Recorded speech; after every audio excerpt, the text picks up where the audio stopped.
ठीक है. Hello friends, now we came up with another video on the topic universal law of gravitation. हम जो नया video बना रहे हैं वो किस टॉपिक पे बना रहे हैं? Universal law of gravitation. ये लॉ न्यूटन ने दिया था, तो इसीलिए हम इसको न्यूटन्स लॉ ऑफ ग्रेविटेशन भी कहते हैं. तो देखते हैं न्यूटन भाई हमें क्या कहता है. न्यूटन कहता है कि everybody in the universe attracts every other body with a force which is directly proportional to the product of their masses and inversely proportional to the square of distance between them. Exactly जैसे ये आपके ऊपर से निकली है सभी के ऊपर से ही निकलेगी, लेकिन हम इसको एक्सप्लेन करते हैं.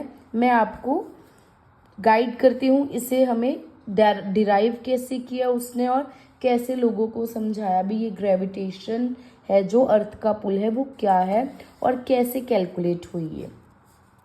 उसने बोला भी जो एवरी अदर बॉडी, जितनी भी इस पूरे यूनिवर्स में बॉडीज हैं, हर बॉडी दूसरी बॉडी को अपनी तरफ अट्रैक्ट करती है किसी फोर्स के साथ जो कि किसके डायरेक्टली प्रोपोर्शनल है?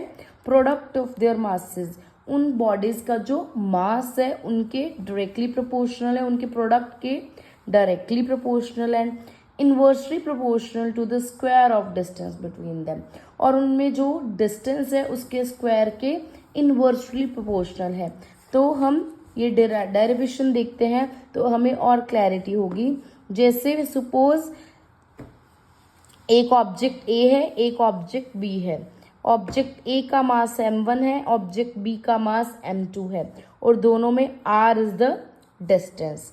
तो हम फोर्स इज डायरेक्टली प्रोपोर्शनल किसके है? Product of their masses. दोनों ऑब्जेक्ट के मासेस का जो प्रोडक्ट है, प्रोडक्ट मीन्स मल्टीप्लाई.